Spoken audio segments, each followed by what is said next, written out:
لکه څنګه چې تاسې وویل دومره سترې بریاوې سترې لاسته راوړنې د دې تر شا حتما هلې ځلې وي، کوششونه وي، برنامې وي. همدغه سیر کرکټ بورډ هم د دغه سیالیو دپاره چې په عمان کې ترسره شوې د عمان هیواد په کوربتوب ترسره شوې ډېر یو ښه پلان جوړ کړی و. کله چې په هیواد کې د کورني کرکټ سترې سیالۍ قشتېپه پای ته رسیږي، هغې پسې کندوز کې لسټۍ سیالۍ ترسره کیږي، بیا په کابل کې شپږیزه کرکټ سیالۍ ترسره کیږي، نو هغه لوبغاړي چې په دغه کورنیو سیالیو کې ښه ځلیږي له هغوی نه بیا موږ الف یا ابدالیان لوبډله جوړوو. او دغه ابدالیان لوبډله په لومړیو کې ورته موږ په کندوز ولایت کې یو میاشتنی روزنیز کمپ پیل کړه چې په هغې کې ورسره مشر روزونکی نوروز منګل و، رئیس احمدزی و، عبید الله کونړی و، جاوید نوري و، چې دا ټول د ملي لوبډلې لوبغاړي پاتې شوي او له تېرو څو کلونو راهیسې د روزنې په برخه کې د افغانستان کرکټ بورډ سره کار کوي.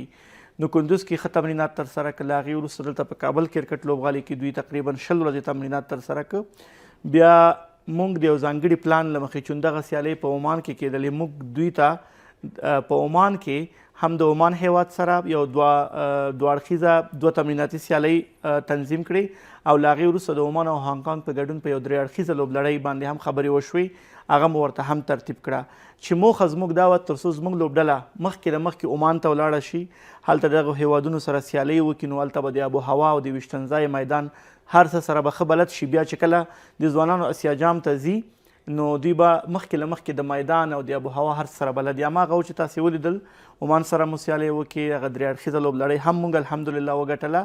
او د ځوانانو اسیا جام ته چې کله لوبډله ځي نو ډېر ښه چمتووالي سره ځي. هلته بیا موږ سریلانکا الف لوبډلې ته په ګروپي سټیج کې ماتې ورکړو، بنګلادیش الف لوبډلې ته ماتې ورکړو، هند غوندې پیاوړې لوبډله چې د ملي لوبډلې لوبغاړي هم پکې وو، د آی پی ایل لوبغاړي هم پکې وو، هغوی ته مو په نیمه پایلوبه کې ماتې ورکړه او بالاخره پایلوبې ته راغلو او پایلوبه کې هم دغه ستر ویاړ د افغانستان په برخه شو. بله، نو د دغو سیالیو لپاره په کومو معیارونو باندې لوبغاړي ورته انتخاب شوي وو؟ ډېر ساده، لکه وړاندې مې چې وویله هغه لوبغاړي چې هغه دلته په کورني کرکټ کې ښه وځلېدل، چې دغه سیالۍ 20 ورځیزه بڼه باندې ترسره کېدلې او دلته په کور چې دغه وروستۍ 2 سترې سیالۍ ترسره شوې چې یو د قشتپې ملي 20 ورځ لیګ و، یو شپږیزه لیګ، هغه هم په 20 ورځیزه بڼه وي. تاسې ولیدل چې علامه محمد غضنفر په شپږیزه کې مخکښ وکټ اخیستونکی و، صدیق اتل په شپږیزه کې مخکښ منډې جوړونکی و او زبید اکبري بیا په شپږیزه کې پلیر اف د ټورنمنټ چې هم یو څه وکټې اخیستې وي، هم زیاتې منډې ترسره کړې وي. دغه راز وفي الله ترخیل شو، دغه نور لوبغاړي فریدون داوزی شو، یو شمېر نور ټول لوبغاړي چې په دغه لوبلړۍ کې انتخاب شوي وو، دا ټول هماغه لوبغاړي وو چې دلته په هیواد کې ځلیدلي وو. بیا د دې په خاطر موږ چې دا د لوبډلې سره یو شمېر 3-4 داسې لوبغاړي هم وو چې هغوی له پخوا نه ملي لوبډلې سره وخت نه وخت لوبېدلي وو، ښه تجربه یې درلودله، هغه مو هم دغې لوبډلې سره یو ځای کړ. نو ډېر یو ښه کمبینیشن جوړ شو، متوازنه لوبډله جوړه شوه او بالاخره وتوانېدو چې دغه اتلولي د افغانستان په نوم کړي. بله، هغه لوبغاړي چې په دغه ایمرجنک اسیا جام سیالیو کې ښه وځلېدل، څومره یې ملي لوبډلې ته د راتګ چانس ترلاسه کړ؟ په ټوله کې د ابدالیان لوبډلې د جوړېدو هدف هم ستر هدف هم همدغه دی چې موږ د ملي لوبډلې لپاره یو بیک اپ، یو پشتیبانه لوبډله ولرو. که تاسې وګورئ په تېرو څو کلونو کې د ابدالیانو لوبډلې لپاره موږ ډېرې لوبلړۍ تنظیم کړې او راتلونکي کې هم ورته جوړوو. موخه مو همدا ده که خدای نخواسته کله په ملي لوبډله کې یو لوبغاړی یا ټپي کېږي یا آوټ اف فارم کېږي، کارکردګي نشي کولی، همدغې الف یا ابدالیانو لوبډلې نه به موږ لوبغاړی جګوو او په ملي لوبډله کې به د هغه بل لوبغاړي ځای ناستی کېږي. ډېر ښه مثال یې زه ویلی شم، تاسې پوهېږئ تېرو څو میاشتو راهیسې مجیب زدران د ګوتو ستونزه لري، توپ اچونه نشي کولی، نو علامه محمد غضنفر هماغسې یو بالر دی چې د هغه په سیر په ګوتو باندې بال سوینګوي، فنګر سپینر بالر دی او د هغه تشه په ملي لوبډله کې هم ډکه کړې ده. دغه راز اوس چې ابراهیم ټپي دی، الله دې ورته زر صحت ورکړي چې بیرته صحتمند شي، د هغه ځای دپاره ریاض حسن او عبدالمالک هم زموږ د الف لوبډلې غړي پاتې شوي دي. په 20 ورځو بڼه کې صدیق اتل یو ښه پیلیست توپوهونکی دی، اوس چې زموږ کومې سیالۍ بنګلادیش سره روانې دي هغې کې تاسې ولیدل صدیق اتل انتخاب شوی دی. نو همدغه لوبغاړي دي چې دا به په ملي لوبډله کې انشاءالله راتلونکي کې هر وخت چې ورته اړتیا پیدا کېږي دوی به له دې ځای نه هلته اوچتېږي او هغې لوبډله کې به لوبېږي. بله، دا چې تاسو ورته یادونه هم وکړه چې د ملي لوبډلې بنګلادیش سره سیریزونه لري په نومبر میاشت کې، د دغو سیالیو دپاره مو څومره چمتووالی کرکټ بورډ نیولی دی او څومره ورته آماده دي لوبغاړي تر څو پورې دغه سیریز هم په خپله ګټه باندې پای ته ورسوي؟ زمونږ لوبډله الحمدلله ښه آماده ده، ځکه ډېر کمه موده وړاندې موږ سویلي افریقا سره هم یو ورځنۍ لوبې ترسره کړي چې د هغې موخه هم په 2015 کال کې موږ چمپیونز ټرافي لرو، هغه هم 500 بڼه یا یو ورځنۍ بڼه کې ده. په همدې موخه موږ سویلي افریقا سره هم یو ورځنۍ لوبې ترسره کړي او د نومبر میاشتې په 6 9 او 11 په متحده عرب اماراتو کې په شارجه کرکټ میدان کې د افغانستان په کوربتوب به 3 یو ورځنۍ سیالۍ ترسره شي. نو د هغې دپاره هم لوبډله انتخاب شوې ده او لوبډله وړاندې تقریبا نن 28مه نیټه ده، په 25 تاریخ باندې زموږ لوبډله اماراتو ته رسېدلې ده، هلته خپل تمرینات پیل کړي دي او انشاءالله تر 6 نومبر پورې به دوی خپل تمرینات ترسره کوي او په 6 نومبر به د سیالۍ ډګر ته ښکته کیږي. بله سادات صاحب، یوه ستونزه چې ځینې لوبغاړي ورڅخه شکایت کوي چې چانس نه ورکول کیږي، ان ځینې تکړه لوبغاړو خپل هیواد پرېښود او اوس د نورو هیوادونو لپاره لوبې کوي. ستاسو ځواب ورته څه دی؟ ګورئ، کوم لوبغاړي چې دا اوس په ملي لوبډله کې انتخاب شوي دي کې هېڅ داسې لوبغاړی نشته چې هغه د کرکټ د مینوالو یا خوښ نه وي یا هغه د وړتیا ونه لري. تاسې پوهېږئ چې میدان ته صرف 11 لوبغاړي ښکته کېږي او کله چې یو لوبلړۍ دپاره لوبغاړي لیږل کېږي بل هېواد ته، هغې کې ډېر تر ډېره 15 14 18 لوبغاړي انتخابېږي. نو دغه لوبغاړي د خپلې کارکردګیو ته دوام ورکړي، خپل زحمتونو ته دوام ورکړي. انشاءالله د هر لوبغاړي ورځ راځي کله چې لوبغاړي زحمت وباسي. ډېر ښه مثال یې دغه اوس د ابدالیانو درته زه وایم،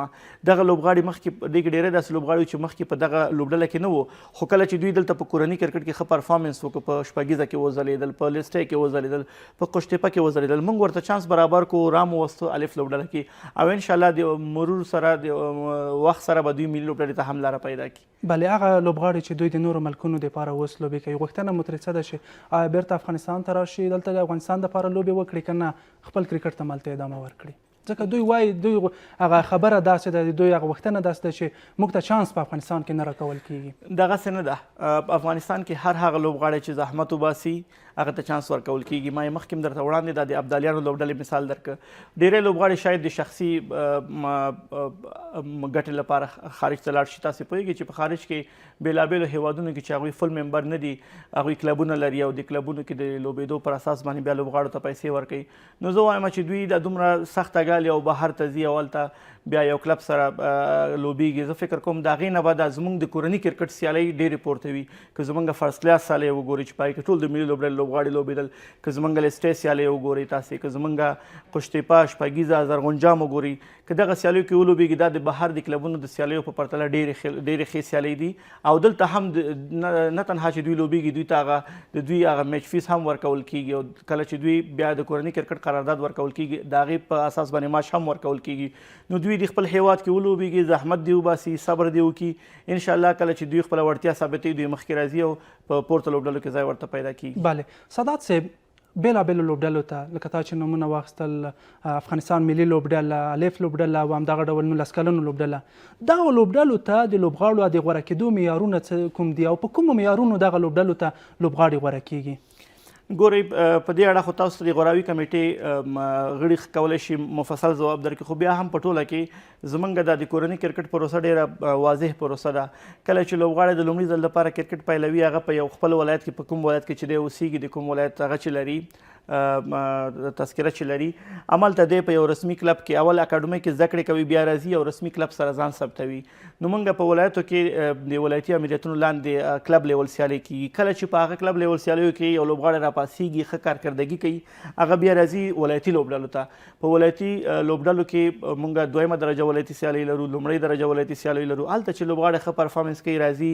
3 ډے یا 3 ورځنیو سیالیو ته په ترتیب سره، بیا راځي لیسټۍ 500 وریزو سیالیو ته، بیا همدغسې فرست کلاس ته راځي. نو هغه پروسه یې ډېره واضح معلومه ده. کله چې لوبغاړی ښه پرفارمنس کوي او د پرفارمنس ترڅنګ د لوبغاړي فټنس او روغتیا هم ډېر مهم فاکتور دی. نو دا هغه څه دي، هغه دې کې ډېر موضوعات دي، خو دا هغه څه دي چې هغه لومړي 2 اساسي فاکتورونه دي چې لوبغاړی کولی شي چې هغه مسلسل ډول باندې ښه پرفارمنس وکړي او بالاخره پورته لوبډلو ته لاره پیدا کړي. بله، افغانستان کرکټ بورډ د لوبغاړو د فټنس لپاره کوم پلانونه نیولي دي او څومره اوس مهم دی د فټنس ستونزه تر کومه پورې په ملي لوبډله کې حل شوې؟ تر ډېره پورې معلومیږي چې حل شوې ده، خو بیا هم کرکټ بورډ کوم پلانونه ورته لري؟ مونږ په کرکټ بورډ کې د HPC یا های پرفارمنس سنټر یا د ظرفیت لوړونې مرکز په نوم یو څانګه لرو چې دغه څانګه کې د دغې څانګې لاندې تمریناتي کیمپونه دا هم دوی په لاره چې دوی تنظیموي. دغه راز موږ په کرکټ بورډ کې جیم لرو یا د فټنس دپاره یو کلب لرو چې لوبغاړي هر کله چې دوی وخت لري دوی راځي هلته خپل فټنس خپل روغتیا ته پام کوي هلته خپل تمریناتو ته دوام ورکوي د دې ترڅنګ مونږ په کرکټ بورډ کې ریهاب سنټر په نوم یو ځای لرو یا د درملنې مرکز که خدای نخواسته یو لوبغاړي ته په کورنیو سیالیو کې یا په نړیوالو سیالیو کې ټپ پیدا کیږي ټپي کیږي په دغه مرکز کې موږ سره بهرني ډاکټران هم شته دی کورني ډاکټران هم شته دی د دغه لوبغاړو تداوي بیا دلته کیږي که خدای نخواسته د یو نیم لوبغاړي موضوع ډېره غټه وي چې دلته د تداوي وړ نه هغه بیا موږ بهر ته لیږو بهر کې ورباندې تداوي کوو بله یوه پوښتنه چې تر ډېره پورې د لیدونکو په ذهنونو کې ګرځي هغه د جناتان ټراټ قرارداد دی چې تر چمپیون ټرافۍ وړاندې داسې ویل کېږي چې پای ته رسیږي آیا چمپیون ټرافۍ کې به جناتان ټراټ ګډون کوي که نه افغان لوبډله به پرېږدي او د یو بل کوچ یا روزونکي غم به کرکټ بورډ خوري ګورئ تر دې مهاله پورې نه جناتان ټراټ څه ویلي چې زه د افغان لوبډلې سره خپل هغه پای ته رسوم سفر نه د کرکټ بورډ څه ویلي دي نو دغه قرارداد کې لا 2 میاشتې وخت پاتې دی تاسې ولیدل چې په تیر سیریز کې هم جناتان ټراټ د لوبډلې سره او همدا اوس په متحده عرب اماراتو کې د لوبډلې سره مل دی کله چې ډسمبر میاشت رسیږي د دوی قرارداد پای ته رسیږي په هغه وخت کې بیا د ادارې او د کارمن ترمنځ خبرې کیږي او په نوي کال باندې خبرې کیږي چې آیا کارمن غواړي ادارې سره پاتې شي اداره غواړي کارمن سره مخکې ولاړ شي که نه نو دا له وخته مخکې ده انشاءالله چې کله ډسمبر میاشت رسیږي د دوی قرارداد پای ته رسیږي دوی سره به په دغه اړه باندې خبرې کیږي بله که راشو کورنۍ کرکټ ته د کورنۍ کرکټ د ودې لپاره په تیر یوه کال کې افغانستان کرکټ بورډ څه کړي دي په ولایتونو کې البته بالکل ډېره ښه پوښتنه مو وکړه موږ الحمدلله په هر زون کې 1-2 میدانونه لرو چې وخت سره مونږ دغه میدانونو کې پرمختیایي کارونه کوو او اپګریډ کوو په ننګرهار کې مونږ د غازي امان الله خان کرکټ لوبغالی لرو د نجیب الله ترکی لوبغالی لرو په خوست کې د رحمت ولی مسرور په کرکټ لوبغالی په نوم میدان لرو په کندوز کې لرو په کندهار کې لرو په هلمند و زابل کې لرو په کونړ کې لرو دغه په دا وروستیو کې دغه تازه معلومات به زه تاسو سره دا شریک کړم چې مونږ تیر کال په پکتیا کې یو نوی د کرکټ میدان جوړ کړو چې دا د کرکټ د اساسي بنیادي کارونو د جملې نه دي سږ کال همدا اوس د لغمان کرکټ میدان چې ډېر پخوای پروژه پیل شوې وه کارونه یې نیمایي پاتې وو د تېرو څو میاشتو راهیسې کرکټ بورډ په هغې باندې کار وکړو هغه میدان هم زرغون شو د سولر سیستم د اوبو سیستم یې ورته فعال کړه دغه میدان هم جوړ شو د دې ترڅنګ په هغه ولایتونو کې چې هغه لرې پراته ولایتونه دي هلته کرکټ کم دی هلته میدانونه نشته هلته موږ اکاډمیانو جوړوو چې ډېر ښه مثال به زه درکړم درته 13 اونۍ د کرکټ بورډ یو هیئت سره زه خپله د کرکټ بورډ د ویان په صفت د یو هیئت سره موږ لاړو په مزار شریف کې هم د یو اکاډمۍ د رغنیزې پروژې کارونه افتتاح کړه له هغې وروسته موږ لاړو په تخار ولایت کې هم د یو اکاډمۍ د رغنیزې پروژې کارونه افتتاح کړه او له هغې وروسته عین سرحدي ولایت بدخشان ته لاړو نو موږ هر کال 15 یا 16 ولایتونو کې ان تر 10 ولایتونو پورې موږ اکاډمۍ افتتاح کوو د یادونې وړ بولم چې د دې ترڅنګ موږ همدا سږ کال په میدان وردګو او پکتیکا کې هم د کرکټ د اکاډمۍ د رغنیزې چارې پیل کړې نو دا بنیادي کارونه د دې موخه همدا ده چې هغه لرې پرتې سیمې چې هلته د کرکټ امکانات کم دي هلته کرکټ سره بلدتیا کمه ده هلته موږ هغه اساسي کارونه وکړو د کرکټ روزنځای جوړ کړو تر څو هلته خلک راشي او مسلکي کرکټ زده کړه پیل کړي بله سادات صاحب تاسو د بېلابېلو کرکټ میدانونو نومونه واخیستل یادونه مو وکړله خو یوه ستونزه چې لا هم تر اوسه موجوده ده موږ داسې په افغانستان کې نړیوال او په سټنډرډ معیاري میدان نه لرو تر څو موږ وکولی شو چې نړیوال ټیمونه افغانستان ته را دعوت کړو او دلته لوبې وکړي یوه هغه چې میدان چې جوړیږي الوخیلو میدان دی د دغه مسله او ستونزه او هغه یوه ستونزه رامنځته شوې وه فکر کوم د هغې ستونزه تر کومه ځای پورې ورسېده بالکل د الوخیلو کې چې تقریبا 6 اتیا جریبه ځمکه وه کرکټ بورډ ته ځانګړې شوې وه تر څو دلته موږ په نړیوالو معیارونو سم میدان جوړ کړو آینده کې پکې د نړیوالو لوبډلو کوربتوب وکړو خو متاسفانه چې هلته د ځمکې د دعوې یوه قضیه راپورته شوې ده او هغه دعوه دا مهال په محکمه کې ده د کرکټ بورډ یو هیئت دغه موضوع تعقیبوي انشاءالله چې هر کله دغه د ځمکې موضوع حل شوه نو دلته دغه میدان دپاره مکمل پلان جوړ شوی د کرکټ بورډ له لورې نه او د یو شمېر هیوادونو سره یا هغه خلک چې غواړي په دغه میدان کې سرمایه گذاري وکړي د هغوی سره خبرې شوي د بېلابېلو کمپنیو سره خبرې شوي چې په دغه 6 اتیا جریبه ځمکه باندې په سره کم ډیزاین باندې یو معیاري میدان جوړ کړو نو انشاءالله چې دغه د ځمکې دعوه حل شي هغه هر څه په پلان کې دی او هر کله چې د ځمکې دعوه حلېږي انشاءالله په ډېر چټک ډول باندې به دلته کارونه پیلېږي او خدای به که خدای کوو په لنډو کلونو کې به دا پروژه خلاصه شي او بیا به موږ دلته یو نړیوال معیاري میدان ولرو بله د وروستۍ پوښتنې په توګه پوښتم افغان ابدالیانو خو فاینال یا هم دغه جام خپل کړ د لوبډلې د راتګ او دروند هرکلي لپاره یې کرکټ بورډ څومره پلان نیولی تر څو پورې دغه لوبغاړي نور هم تشویق شي او یو دروند هرکلی وشي؟ بالکل لوبډله سبا راځي او انشاءالله یو ځانګړي مراسم ورته نیول شوي دي، نو هغه به د رسنیو د استازو سره موږ په خپل مناسب وخت شریک کړو او لوبډلې دغه اتلولي به دلته هم په کرکټ بورډ کې ولمانځو. ډېره زیاته مننه